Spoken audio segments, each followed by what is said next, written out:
nanti kalian melayang-layang lah ya, kalau kami langsung masuk surga.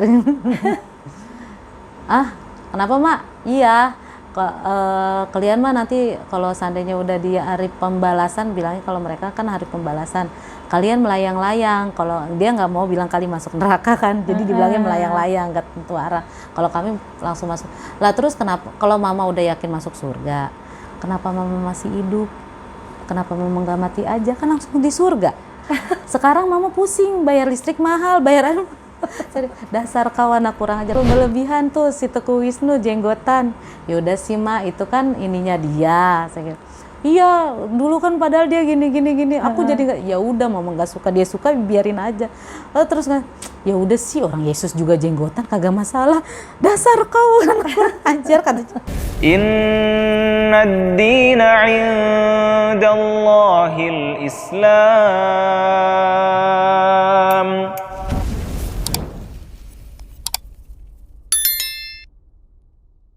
Setelah ibu jadi Bu Haifah menjadi muslim, apa sih yang Bu Haifah rasakan secara hati dan perbedaan saat jadi non muslim dan setelah menjadi muslim, perbedaan secara hati dan kehidupan sehari-hari itu apa? Kalau secara hati enak, tenang gitu kan, ketika kita bilang apa sama Allah tuh kayak langsung terrealisasi.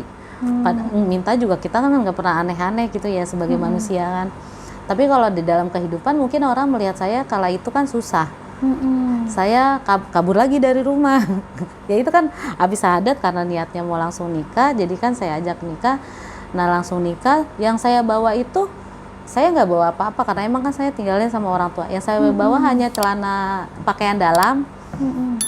Karena saya niat ketika saya syahadat nanti saya mau pakai jilbab. Saya nggak tahu bajunya dari mana, ininya dari mana. Pokoknya pengennya habis itu langsung pakai jilbab. Saya gitu, cuma ngucap gitu doang.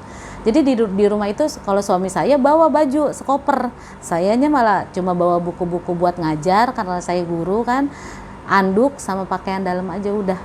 Terus kan habis nikah, habis syahadat terus langsung nikah sama teman saya. Jadi nikahnya nikah, kalau sekarang bilang nikah siri gitu kan ya Bu ya, karena nggak langsung nikah dapat apa tuh surat nikah. Jadi berapa tahun kemudian baru ada itu surat nikahnya karena dibantuin sama temen juga kan.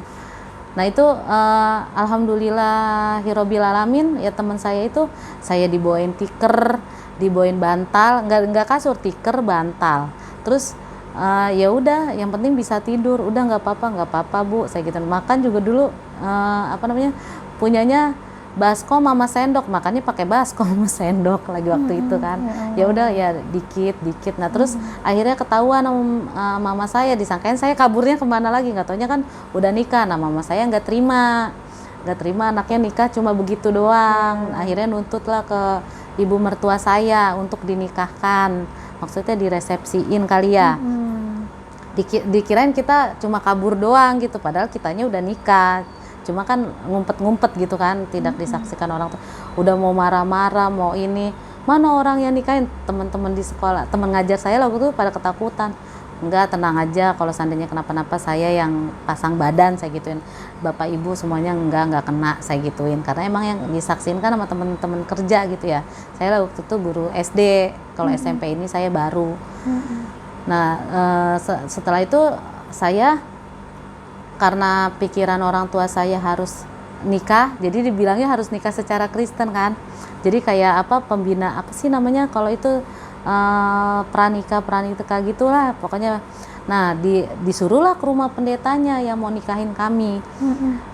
Nah berdoa kan, mari kita bersatu dalam Yesus.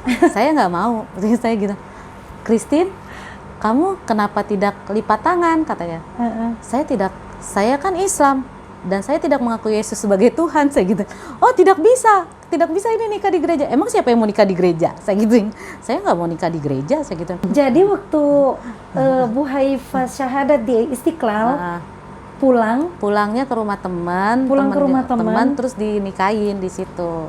Orang tua bahkan belum tahu dan nggak tahu kalau Bu Haifah itu udah melalui proses syahadat. Iya nggak tahu juga. Nah terus lah iya di situ sih belum udah pakai jilbab, jadi kan saya bilang saya nggak bawa apa-apa. Nah alhamdulillah itu teman-teman kuliah saya pada ngasih baju, pada ngasih jilbab. Pokoknya datang aja Iya, semua tuh ya. itu tidak ada yang menjanjikan, hey Christine nanti kamu kalau udah masuk Islam kamu saya kasih sembako, Iya, kamu saya benar. kasih duit, nggak ada yang menjanjikan. Dan itu semuanya pertolongan Allah yang datang. Masya Allah. Diberikan, ada yang malah orang yang memberikan saya beras selama 6 bulan itu berasnya nggak habis-habis. Orangnya besoknya nganter lagi, masih ada Bu, nganter lagi masih, disangkain sayanya tidak mau menerima padahal emang masih ada. Sampai akhirnya orangnya itu nanya, coba sini penasaran ibu mau lihat aja saya gituin. Iya ya katanya, kamu masaknya sih? Lah masak lah Bu, masa saya nggak masak, saya gituin kan. 6 Maka- bulan gak habis-habis. Nggak habis-habis. Itu berapa banyak berasnya? Di satu karung yang 10 kilo ya kan karena berdua ya nggak habis-habis kan, padahal masak tiap hari masak buat makan saya Itu kan. ajaib ya. Lah iya kan Allah Bu. Masya Allah. Jadi karena orang tua saya nuntut harus nikah lagi di gereja, jadinya sama mertua saya itu diarahkan ke situ kan. Nah ya udah jadinya pendetanya tidak bisa ini dinikahkan. Kita juga nggak mau nikah di gereja, emang siapa yang mau nikah di gereja, saya gituin kan. Akhirnya dia ngadu ke mertua saya, emang rumah pendeta itu sama rumah mertua saya kan deket. Ibu ini tidak bisa anaknya dinikahkan gini.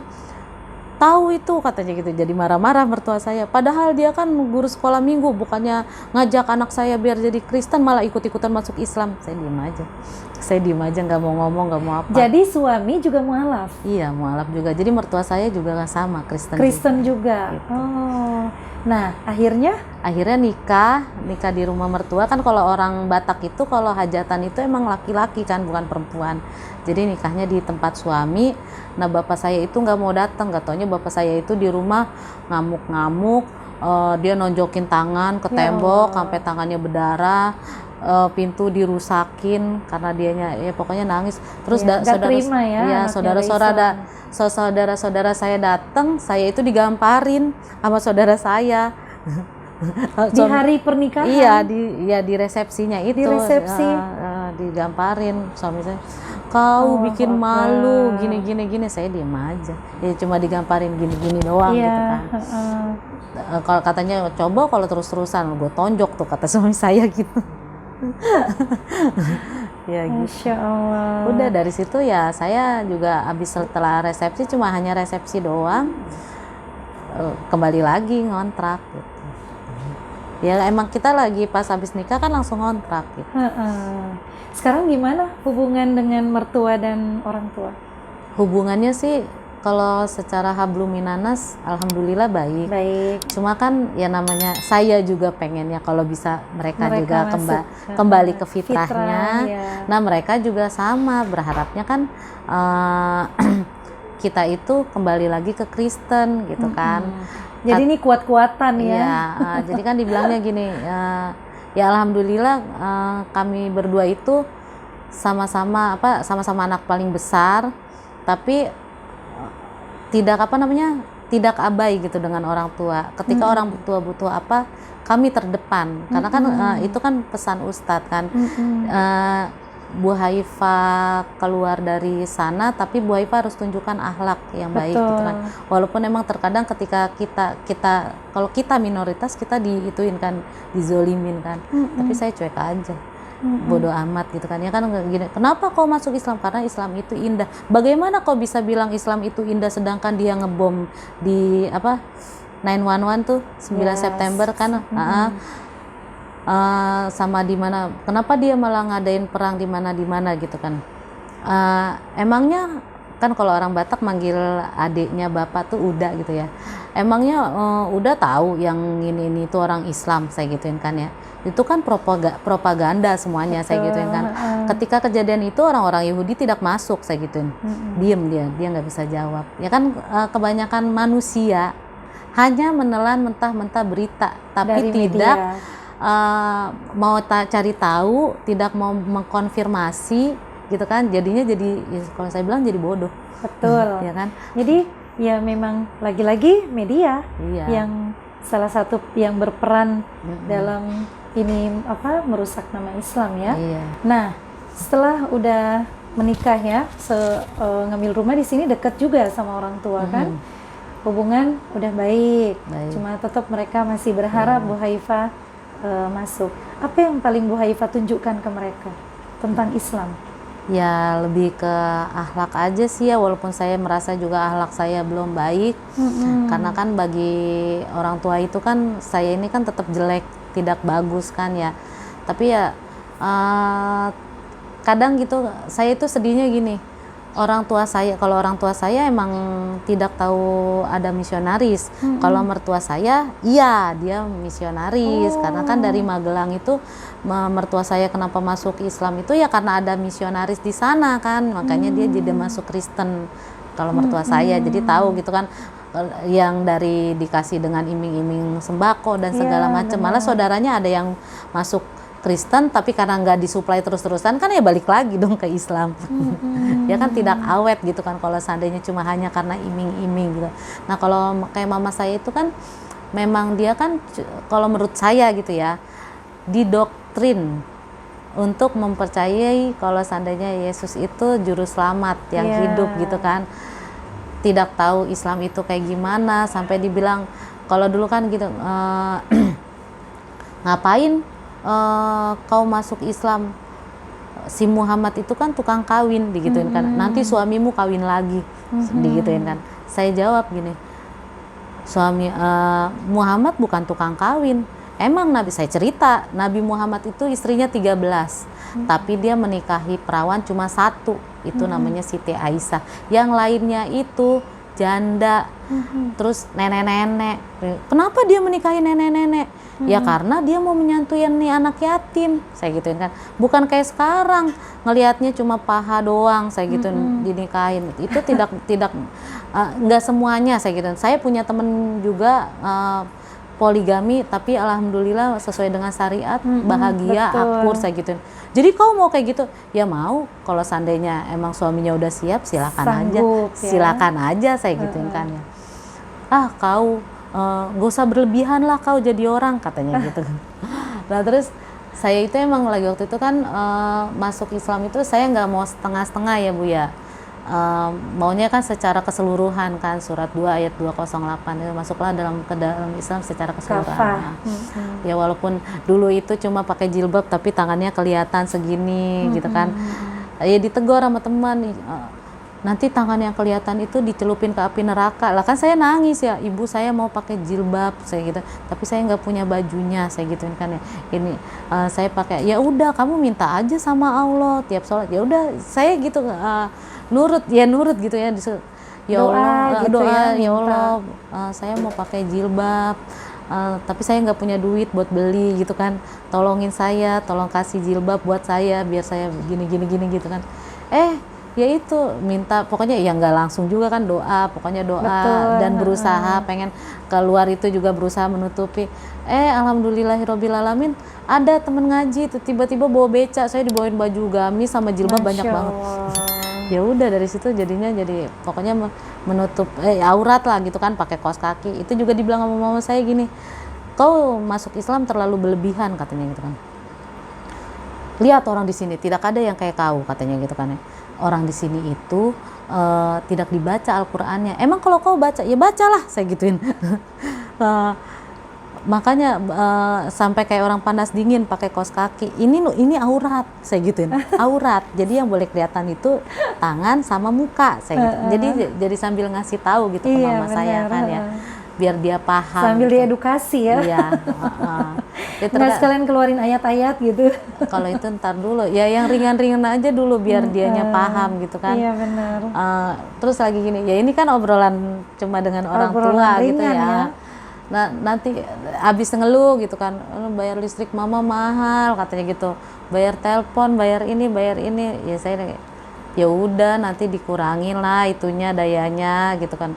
Iya gini mana ini ya, cerita curhat lah gitu kan, ada cicilan ini dah tuh. Terus gini tiba-tiba ngomong gini, habis ngomong gitu, nanti kalian melayang-layang lah ya kalau kami langsung masuk surga. Kenapa mak? Iya, kalian mah nanti kalau seandainya udah di hari pembalasan, bilangnya kalau mereka kan hari pembalasan, kalian melayang-layang. Kalau dia nggak mau bilang kali masuk neraka kan, jadi dibilangnya melayang-layang, nggak tentu arah. Kalau kami langsung masuk.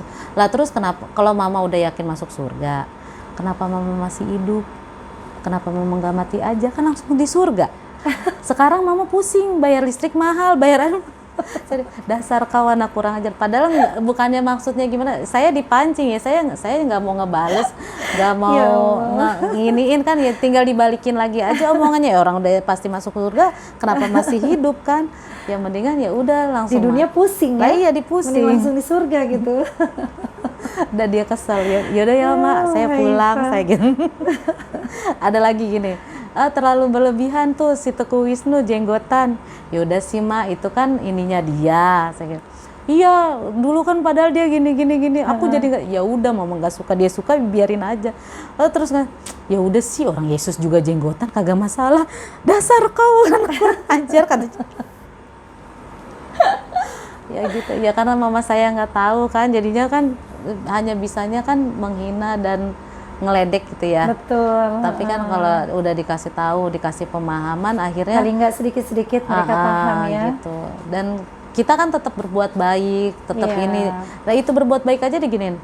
Udah lebih baik kalian balik lagi aja ke Kristen, karena kan di dalam tubuh kalian masih ada darah Yesus katanya. Islam pun kami tetap berbuat baik sama orang tua, karena emang itu sudah kewajiban anak kepada orang tua, harus berbuat baik kepada orang tuanya, tidak harus jadi Kristen saya gitu. Ada nggak surat yang Bu Haifah temukan yang menggetarkan gitu? Ketika dibaca Bu Haifah Masya Allah sampai nangis gitu, pernah nggak ngalamin pengalaman ruhiyah kayak gitu? Kalau baca Al-Quran, kalau dihayati ya pasti mengeluarkan air mata ya Bu ya. Cuma kalau seandainya ya ketika ingat dosa sih jadinya yang jadi nangis, pengen ya Allah tolong selamatin saya, jangan jangan biarkan saya takut kalau seandainya mati saya tidak dalam keadaan Islam aja. Itu sih yang saya sama ya ini anak-anak saya, kalau saya nggak ada, makanya saya harus menguatkan mereka. Kenapa saya ngadain kajian di rumah gitu kan, biar anak-anak saya itu ketika saya atau suami saya tidak ada, mereka tetap Islam. Karena kan latar belakang keluarga kami kan semuanya kan Kristen gitu kan ya. Takutnya nanti mereka jadi Islam yang lemah, saya nanti bertanggung jawab di hadapan Allahnya gimana gitu kan. Ya itu makanya anak-anak selalu saya bilang gitu. Pokoknya kita semuanya harus Islam, nggak boleh nggak Islam. Ya saya cerita mereka, mama gini-gini, biar mereka tidak penasaran. Betul. Biar mereka tidak ingin mencoba ke sana gitu kan. Ya alhamdulillah ya, mudah-mudahan Allah jagain terus anak-anak saya gitu. Dan memang sekarang rumahnya malah jadi tempat kajian ya, kajian remaja, kajian ibu-ibu ya. Nanti siang ibu-ibu suami istri sih. Ya kan? Suami juga alhamdulillah ya, walaupun kita sama-sama masuk kan, hidayah itu untuk belajar itu kan juga by proses, tidak itu juga didoain katanya. Kalau kata Ustadz kan gini, suami ibu bukan Firaun, didoain aja nanti juga ikutan kajian. Ya kan pengennya kan kita kalau bisa sefrekuensi. Ya itu maunya ya itulah, belajar mengendalikan ego gitu kan ya Bu ya. Tidak mau memaksakan kehendak. Kalau dulu kan pengennya ayo begini, ternyata oh iya ya, yang punya hati itu kan Allah. Berarti kita deketin aja Allahnya, biar biar suami kita itu jadi lebih baik lagi gitu. Yang ngisi kajian? Ustadznya banyak, ganti-ganti. Ada. Masya Allah ya Bu Haifah mu'alaf, dan saat ini rumahnya jadi tempat kajian. Kajian remaja, anak-anak, orang tua. Cita-citanya sih pengennya punya rumah Quran. Tapi kan kalau cuma pengen doang tapi tidak terrealisasi kan kayaknya kayak omong doang kan. Jadinya ya udahlah, daripada kita punya harta tidak bermanfaat di hadapan Allah, ya kita manfaatkan. Betul. Gitu kan. Dan nggak ada yang sulit buat Allah ya, semua kecil kalau Allah berkehendak. Yang penting kita mau minta aja terus, doa terus. Jadi impian Bu Haifah pengen punya rumah Quran. Kita aminkan ya, teman-teman semua. Mudah-mudahan Allah mudahkan dan semua yang Bu Haifah impikan. Selain rumah Quran, Apa sih yang Bu Haifa impikan banget untuk kehidupan Bu Haifa ke depan dan anak-anak? Kalau saya sih pengennya jadi manusia yang bermanfaat. Ketika saya bekerja di mana, kalau bisa harta saya itu bermanfaat ya, khususnya buat teman-teman saya sekitar. Saya pengennya, ya kan ditanya cita-cita, mudah-mudahan diaminkan oleh para penonton. Pengennya itu saya jadi wasilah, ya untuk sekarang ini kan ya teman-teman ngaji saya pengen bisa memberangkatkan mereka ya, kalau minimal kan umroh ya Bu ya, kalau haji kan ketinggian. Pengennya itu sih biar semuanya bisa merasakan ke sana. Bu Haifa udah umroh? Insya Allah tanggal 15 September besok. Wah, Masya Allah. Sama suami? Enggak, sama Sendiri? temen. Sama temen? Tadinya mau ajak suami, tapi sama suami dianya kemarin itu dia gini, merasa saya itu banyak dosa, ngerasa nggak pantas. Saya bilang ya karena kita banyak dosa kita ke sana. Ya ketika dia kepengen, saya udah daftarnya sama sahabat saya niatnya pengen kalau bisa teman-teman kajian saya semuanya berangkat gitu. Allahu Akbar. Cuma kan nggak tahu, tapi Allah nanti yang mudahkan. Betul. Jadi selalu punya target akhirat. Iya. Nah, kita yang sudah muslim dari lahir ini sudah seberapa jauh target akhirat kita untuk bekal ya, bekal. Iya, bekal. Sebaik-baik bekal kita yang kita bawa pulang nanti. Ini apa nih gitu kan. Bu Haifa sudah memimpikan punya rumah Quran, dan alhamdulillah sekarang rumahnya menjadi tempat kajian. Dan saat ini impian beliau untuk bisa memberangkatkan umroh teman-teman ya, teman-teman yang ngaji di sini. Iya, Insya Allah, bismillah. semoga Allah mudahkan. Iya, kalau Allah yang mudahkan, Allah yang maha kaya. Betul, Kalau saya mah cuma kita apa sih? miliknya Allah yang maha kaya. Jadi memang Iya, betul. apa aja kita mintanya sama Allah. Gitu. Masya Allah. Allah dulu, Allah lagi, Allah terus. Allahu Akbar. Allahu Akbar. Masya Allah. Alhamdulillah. Demikian sharing hijrah kita hari ini. Semoga menginspirasi dan memotivasi kita dalam rangka ketaatan kepada Allah. Yuk hijrah, karena hijrah bukan hanya milik mereka para mu'alaf, tapi juga milik kita yang sudah terlahir sebagai muslim tapi masih lalai dalam menjalankan perintah-perintahnya. Hijrah itu keren. Nah, sebelum saya tutup, silakan like, subscribe, share, dan komen di bawah sini. Pastikan aktifkan lonceng notifikasi agar bisa terus mengupdate video-video terbaru dari kami. Saya Yuli Puspitasari dan Ibu Haifa Pamit. pamit. Assalamualaikum. Waalaikumsalam warahmatullahi wabarakatuh.